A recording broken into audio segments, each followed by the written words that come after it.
We have several recordings of people's testimonies if you want to catch up on any. And so without further ado, it's all you, David.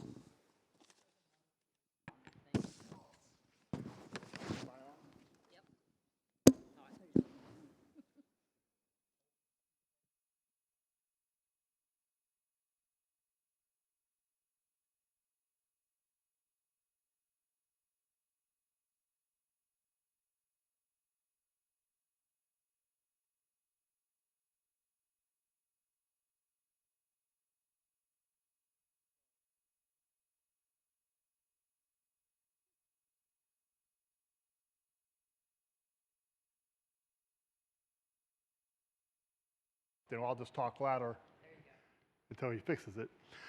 Okay, I'll preface this by saying some good news for me is that yesterday was a year of sobriety for me, and I thank you for that, except for the fact that I didn't do it, and that's part of what I want to talk about tonight. I couldn't have done it. I didn't do it for years. This is really kind of hard for me. I usually have very little problem speaking publicly or privately or to myself or anything, but this is the first time I think I've actually given my testimony where I'm being completely honest and telling the truth and saying things that I don't necessarily like so much about me. But the good news is that it all ends well. And so let me go get started. Today I was mowing the yard, or the church yard out here, and we got this little grasshopper that goes real fast. It's kind of fun to drive, you know. So I was doing that, and I was listening to tunes, and I kind of just really jamming, having a good time doing it. And a song came on by the Goo Goo Dolls. It came out in 2013, 3 years ago, called "Come to Me." And one of the lyrics just rang out to me, and it said that history is like gravity; it holds you down. And for a lot of us in this room in particular, it does. We know gravity holds us down, and that's a good thing mostly. You know, it's good when apples fall and they land on the ground, and it keeps us here on the ground, which is good. But when you fall off a ladder, gravity brings you to the ground a lot quicker than you want to go as well, too. And same thing with our history. History is good to keep us from repeating mistakes. It's vital to know what we did and how we got to where we are, but a lot of times our history is what prevents us from going forward as well. So when I give my testimony, I want to be really careful to let you understand that there's certainly no glory in doing something that's wrong, but there's value in looking at what you did wrong as long as you know what the remedy is. And look where we're meeting at. We're meeting in a church. How easy is it going to be for me to remember what the remedy is? So, having said that, my name is David. I'm the son of two wonderful parents, just marvelous people. Linda, you've known them for 45 years now. They're great role models. I'm a father, I'm a grandfather, I'm a great-grandfather. I'm husband to one of the most wonderful people on this earth for almost 29 years. I was a soldier for almost 25 years. I managed to win a Bronze Star in Desert Storm. I was given a award personally, a coin, by the Chief of Staff of the United States Army, the highest Army soldier you can have, and I retired. And I got stuff. I got a house. I got a couple of cars. I got 2 dogs. I got electronic devices. We've got the outward stuff that people say shows that you're successful. I've been a member here at this church for 13 years now. I've taught every level of class. I think every classroom I've taught in at one time. I've taught from the little brats and the sunbeams to the old folks and the Bereans and everything in between, adults, kids. I've taught almost every one of these rooms here. I've taught Sunday school at one time or another. I was in charge of sports ministry for a while. Volleyball, softball. I was in a jail ministry with Steve. We did that several years. And in fact, after Steve moved on to this ministry, then I took over and I was the head of that ministry for a while. I was in the ESL ministry. And in fact, was at the point where I was getting ready to head that ministry and go take it to a different place than where we'd been. I was nominated by this church to be a deacon. The people looked around and said I was worthy to be a deacon. People here at this church. I was charged with ushers and greeters for a few years. I think we've been to every marriage retreat, haven't we, Kathy? I think we've been to every marriage retreat. I've been to almost every men's retreat. Life issues. Been coming to life issues. At one time, Steve was looking and depended upon me as possible being one of the key leaders here, being a real strong person to help him out with this. I've got a college diploma. I've got a bachelor's degree from UMKC. I graduated from Shepherd School of Ministry. That's where our pastor graduated from. That's where Steve graduated from. That's where all of our leaders graduated from so that they could go on and be good leaders. That's what I did. And you know, I was this far. I was one poor choice away from throwing it all away. If you go ahead and put that first two verses up. Matthew 23, verse 27 to 28. This describes me. Woe unto you, scribes and Pharisees, hypocrites, for you are like unto whited sepulchres, which indeed appear beautiful outward, but are within full of dead men's bones and of all uncleanliness. Even so, ye also outwardly appear righteous unto man, but within you are full of hypocrisy and iniquity. If there was a life verse for me, that was it. That described me. On the outside, I looked pretty good. Had the trappings, had the stuff, did all that stuff, and inside I was totally ate up. In August 1976, my mom and dad took me down to Joplin, Missouri, and I put my stuff in the men's dorm at Missouri Southern State College, now university. It was my first day of school, first day of college. I had never had a drink of alcohol in my life. I'd never done drugs. I never smoked a cigarette. I rarely cursed. Had been saved for 5 or 6 years as a little boy till then. Linda remembers me as a young kid. I was spirited, but I was a very good kid.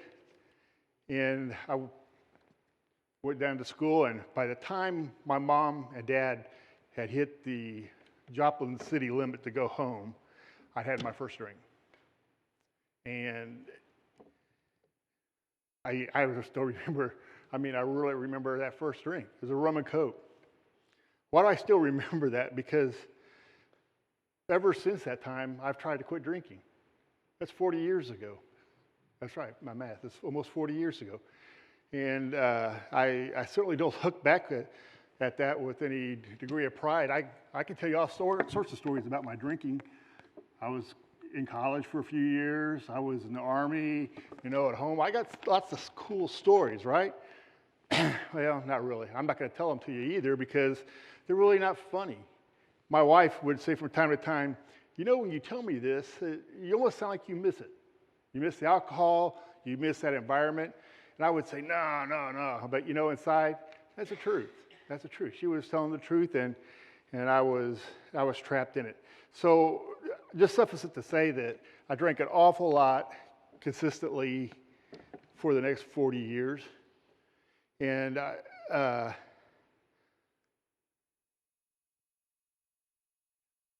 sorry, I'm trying to get collected here. I wrote some notes out so I would remember everything, and then I have a hard time doing it anyway. I had a hard time even until very recently when I quit. I had a very hard time kind of reconciling my attitude about how I remembered some of those stories and some of those things I did and the reality of how horrible they really were. It's kind of like Adam and Eve. They were sitting around one day and they were going,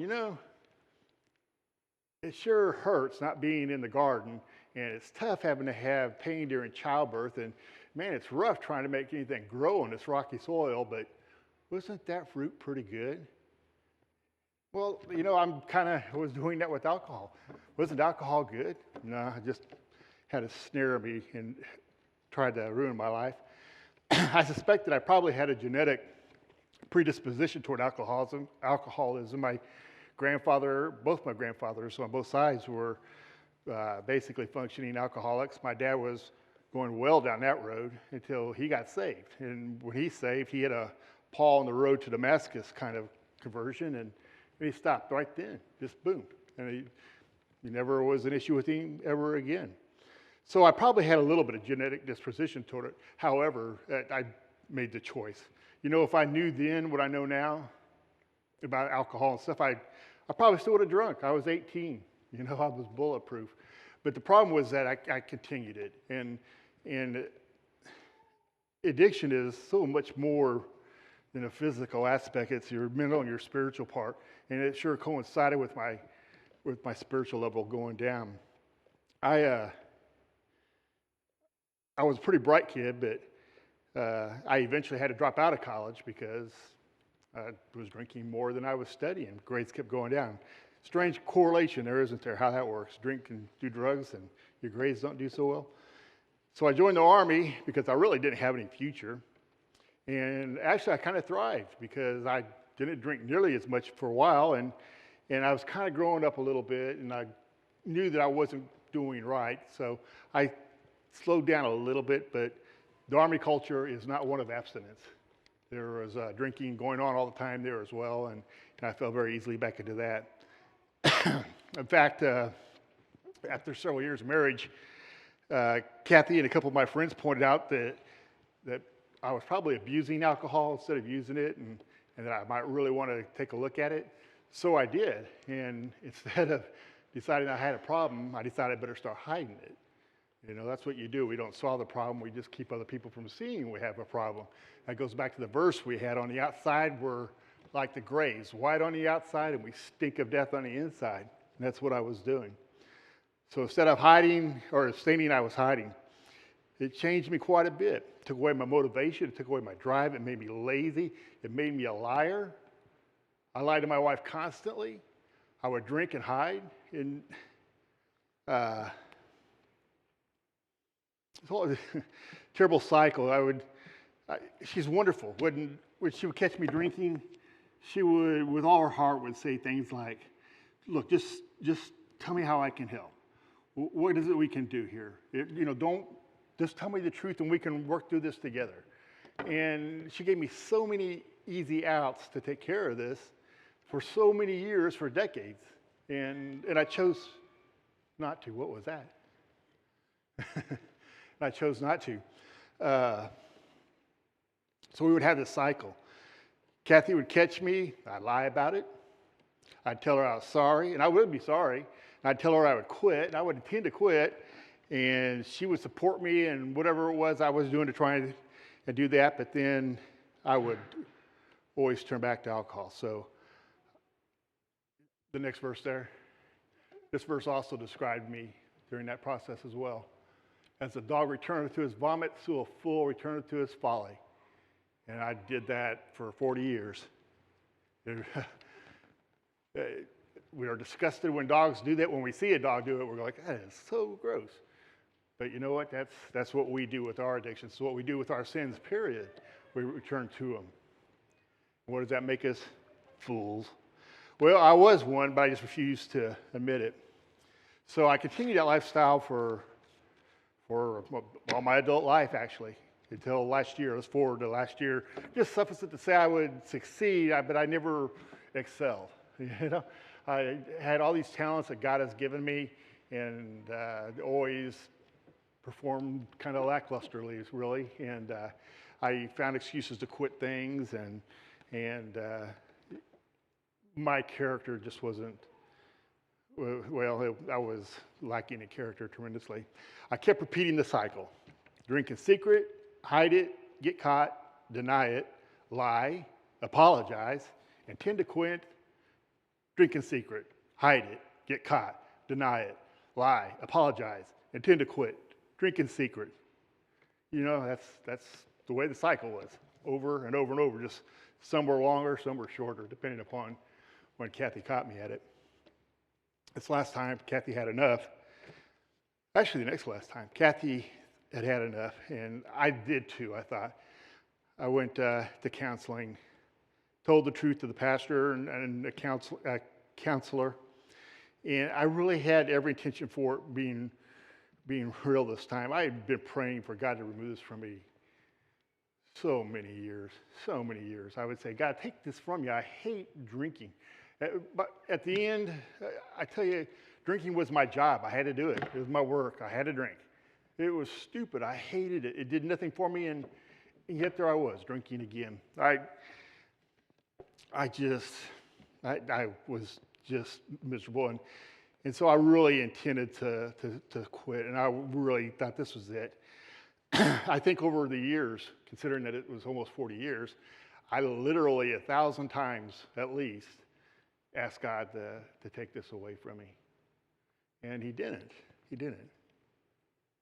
And I'll get to that here in a little bit. I think it's pretty obvious why that happened. Remember all those ministries I told you I was in? I was still doing some of those, but I was quickly shedding them. Remember how I would stop doing this and I would stop doing that, and I would shed them because I was starting to feel, well, I wasn't starting to feel, I was feeling hypocritical. But I didn't know how to get out of it, sort of. You know, you're there, so you're there. And I was striving. I wanted to be a man of God, but I couldn't act like a man of God on the inside. So I was still on them, and I was convicted, and I'm feeling horrible about a hypocrite. And there's a story in the Bible that I want to bring up there now that kept coming to mind more times than I wanted it to. It's in Acts chapter 5, verse 1. Okay, you got it over there. That's all right. But a certain man named Ananias was Sapphira, his wife, sold a possession and kept back part of the price, his wife also being privy to it, and brought a certain part related at the apostles' feet. But Peter said, Ananias, why hath Satan filled thine heart to lie to the Holy Ghost and to keep back part of the price of the land? Whilst it remained, was it not thine own? And after it was sold, was it not thine own power? Why hast thou conceived this thing in thine heart? Thou hast not lied unto men, but unto God. And Ananias, hearing these words, fell down and gave up the ghost, and great fear came upon them that heard these things. And the young men rose, wound him up, carried him out, and buried him. And it was about the space of 3 hours after, when his wife, not knowing what was done, came in. And Peter answered unto her, tell me whether ye sold the land for so much. And she said, yea, for so much. Then Peter said unto her, how is it that ye have agreed to tempt the Spirit of the Lord? Behold, the feet of them which have buried thy husband are at the door, and shall carry thee out. Then fell she down straightway at his feet, and yielded up the ghost. And the young men came up and found her dead, and carrying her forth, buried her by her husband. That's a rough story there, isn't it? They not only lied to men, but they lied to God, and so was I. And I am telling you, every time I heard that joke about, but don't stand next to me, there might be a lightning bolt coming down, I don't know, but that I wasn't really concerned about that. I thought about it an awful lot. I'd be up there trying to act righteous, and I knew inside that I was just miserable and just an awful person. And I've truly feared sometimes. And you know what? I kept on drinking. Alcohol's good. Alcohol's wonderful, isn't it? I really felt like I was playing with fire, but I continued to drink, even with the pastoral support and guidance. And I would have to say this. My pastor and Steve and the other pastors that I've talked with, they have been tremendously helpful. My wife has just been tremendously supportive. Everybody in this church that I've chosen to confide in has just been full of love and compassion and a desire to see me be what I can be, what I should be. And so I certainly appreciate them, but the problem was I still couldn't stop. And of course, I was found out again. That's another thing, for being such a bright guy. Why did I always think I could get by with it? You know, that's addiction is stupid. Addiction is stupid as the people who are addicted. And I include myself, of course, so I'm not talking to anybody out here except myself, but we are stupid when we continue to do some of these things. There is no word, there's no excusing our behavior sometimes, because we know it's going to happen. We know, but we do it anyway. However, there still is good news. There is actually good news coming up. Well, even with all this stuff going on, and I knew it was last time, and I did it again. Couldn't help myself drink. And this time it was really, the impact was just awful. I was so overwhelmed with guilt for lying, and I was so overwhelmed with hurting Kathy. And here's the thing, too. We hurt those people, and we really feel bad about it. But you know what they're seeing? They're just seeing you hurt them. They're seeing the selfishness and the arrogance you have. And that's what I was doing, and that's what she was seeing. That's what you were seeing. And I'm like, man, I'm really sorry I'm hurting her. Seriously? Seriously? Well, stop drinking, or stop doing your drugs, or stop doing whatever it is you're doing. And I didn't. I was so overwhelmed with guilt, and I was overwhelmed with guilt for lying and hurting Kathy, my friends and mentors at church, my family, and God. I do not know if I've ever had such a feeling of despair. And I've had feelings of despair, but I do not know that there's ever been a time in my life as that night. I don't think that if I ever feel that way again, gosh, I just hope that never happens. That was awful.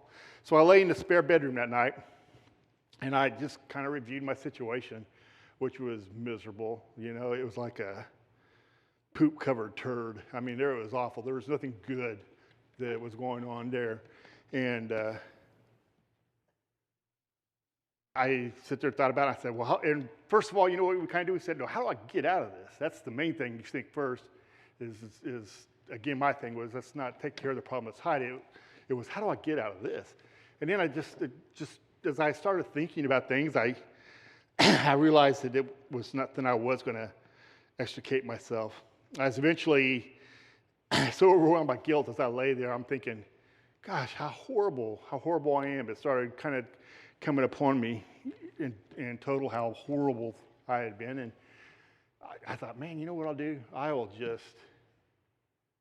just go and get $200 or $300 out of the ATM and just take off. I'll just disappear. You know, I'll just totally yield to the problem. You know, just go somewhere and drink till I die and just forget about it. Didn't want to deal with the problem. I wanted to hide it. Well, I thought about that for a few minutes, and I realized that, you know, that was out of the question. That was stupid too, and I was sober enough to know that wasn't the solution either. But then thinking about what was the solution, and I realized that I was never ever going to stop drinking, and that killed me. I mean, it hurt me so bad to have to admit that. I think that people who think they're smart and people who have a little money and people who are successful have a hard time accepting the fact that they can't extricate themselves from whatever situation they may be in. I used to joke about driving a car that I was such a bad driver that I was a good driver because I'd put myself in so many bad situations before and gotten out of it that now I knew what to do in every bad situation. Well, that's not the way it works in real life with your addiction. And having to admit that I was actually never going to stop just destroyed me to my core. I'd never been able to admit that. And now I was faced with it. It was impossible for me not to see that I was totally 100% in bondage to this stuff. And I think that was the moment when things actually started changing for me. I'm going to try and draw a flow chart here. You ever heard of flow chart for addiction? Let's see if we can do this here. You guys know about flow charts. You know, if you do this, yes, then there's an answer, no. So that's what we're trying to do. I went to your school of calligraphy too, so it may not be. Do you want to quit drinking? Or whatever your addiction may be. Okay, well, if the answer is no, well, you'll keep drinking. Let's say, Katie, keep drinking. Okay, yeah, you want to quit drinking. Okay, so what do we do next? Do you believe you're powerless? That you and your fact cannot stop yourself from drinking? Do you believe you're powerless?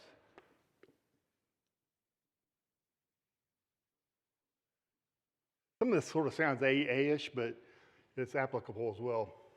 Do you believe you are helpless? Okay, no, I'm not helpless. I can stop anytime I want, right? So what I do, I'll keep drinking. eventually I will get this right, and I will do something, and I will quit drinking, right? So if I don't believe I'm helpless, then I'm going to keep drinking. But what if you do like I did that night, and you say, I can't. Then, do I believe that there is a God to start with? Well, let's just say, do I believe that there is God who can control it for me? Is God who can control it? Sorry here.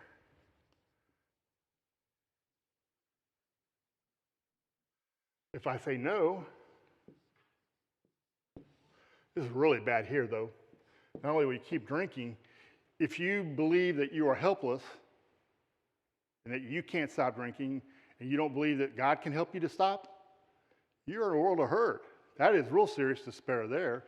That's how people, that's about as low as you're ever going to feel, knowing that you can't stop something horrible and that there isn't a God bigger than you that can do it either. And for a lot of years, I thought that God was not big enough to take care of my miserable sins. Totally wrong. So anyway, no. If you say no, you're going to keep on drinking. If you say yes, will you totally give it to him?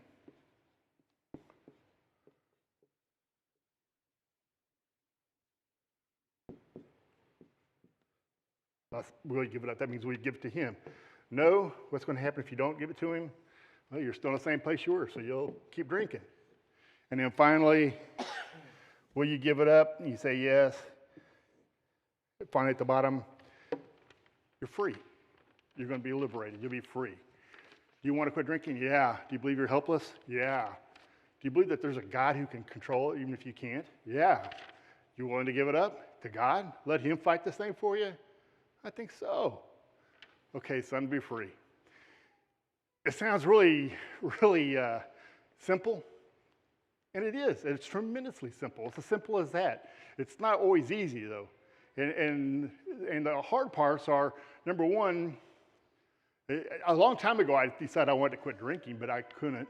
The part for me that I had to finally get to was realizing I was helpless. And it took God and Kathy showing me what a loser I was because of my alcohol to get to that point. So if I look at my actions with the flow chart, first one, no, I didn't want to drink, truly. I finally admitted I was powerless.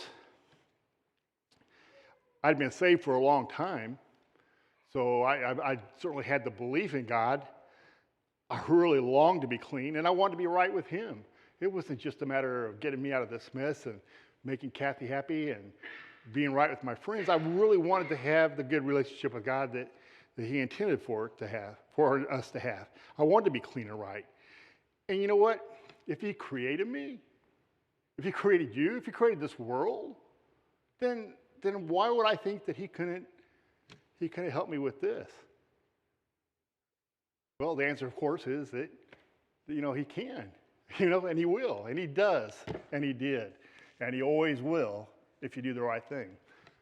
I think I got all the tenses in there. God is a wonderful, mighty thing. He made us, guys. He made us, and he loves us. He let his son die for us.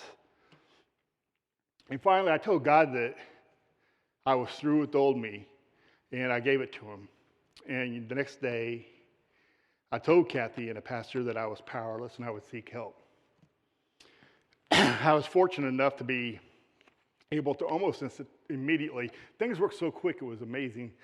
A Thursday, I decided, I did this internally, talked to my pastor and Kathy, and the next day, I said, I'm going to go do something. I'm admitting that I am all messed up and I got to do something. And I think that was a Thursday.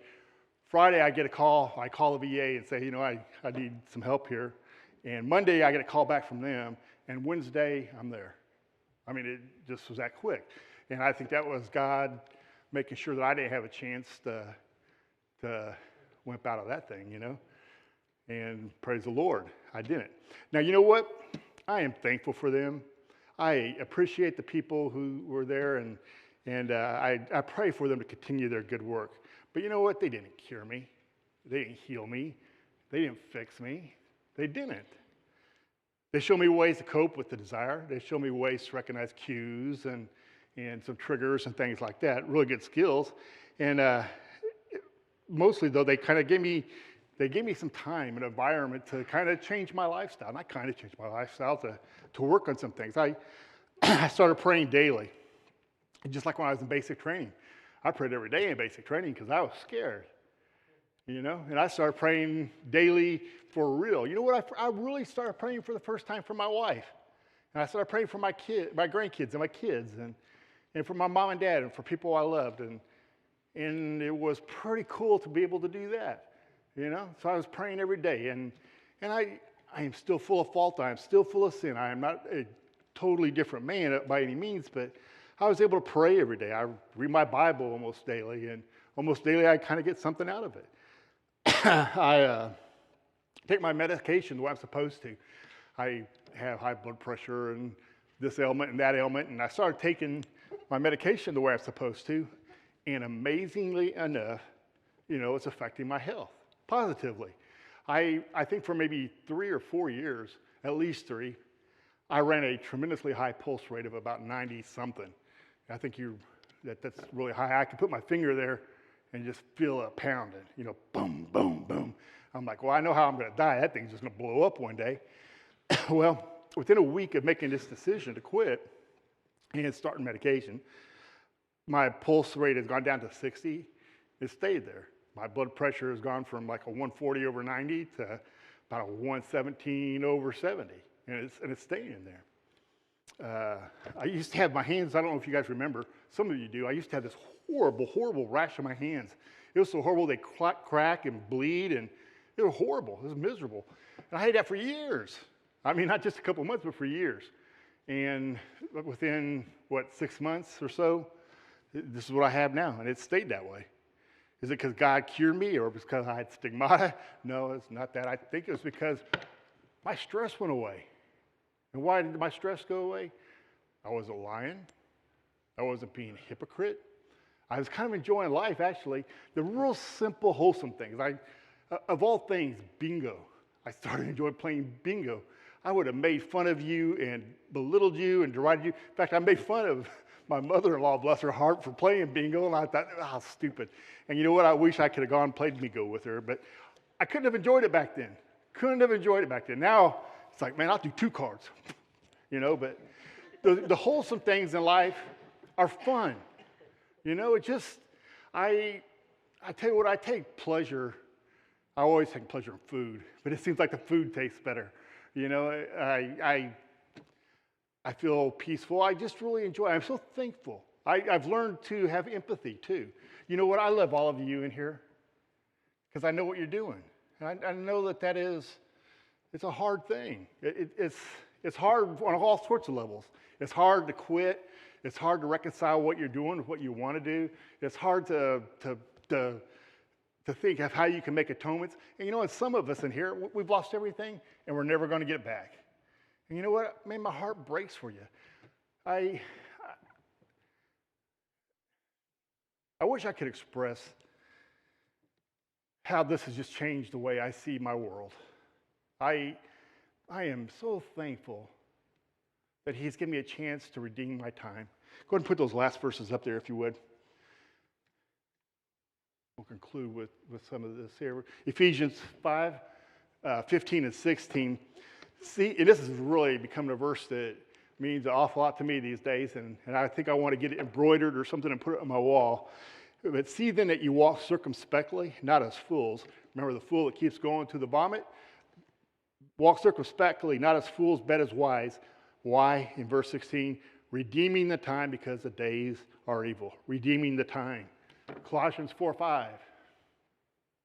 Walk in wisdom, not the foolish. Remember we talked about the foolish earlier. Walk in wisdom toward them that are without, redeeming the time.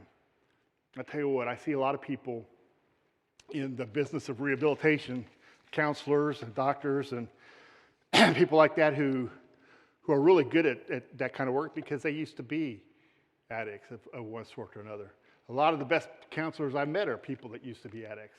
And why is that? Because they have empathy. They understand, and they love and they care. I tell you what, I love you so much, I want you to know this, that if you're trying to quit drinking, if you're trying to quit doing drugs, or you're trying to quit whatever it is you're doing, you're going to fail. That's how much I love you. I'm just going to tell you, you're going to screw it up and you're going to fail, and you're going to be the same place you started or further back and trying to do it again. What you need to do is you need to turn it over to God. And how hard is that? Oh, I don't know. On a scale of 1 to 10, how hard is it? 0? It's that easy. Steve's going to do an invitation here, but I just want to conclude with that. All of us can redeem our time. We're still alive. I'm 58. And I'm younger than Linda. And you know what? I have no idea how long I'm going to live. But you know what? I'm going to live it the best I can. I have still got to work with my wife to getting back to having trust with me and to believing that I am different and to loving me again. And how do I do that? Do I got to change my lifestyle in such a way? Do I have to do something so hard? No, I live the way I meant to live in the first place, the way I wanted to live in the first place. I want to be a man of integrity. I want to be a godly man. I want to be a friend. And you know what? That's what it takes. And I guess I got to do it till I die. And wouldn't that be wonderful? Not just for you guys, but for me.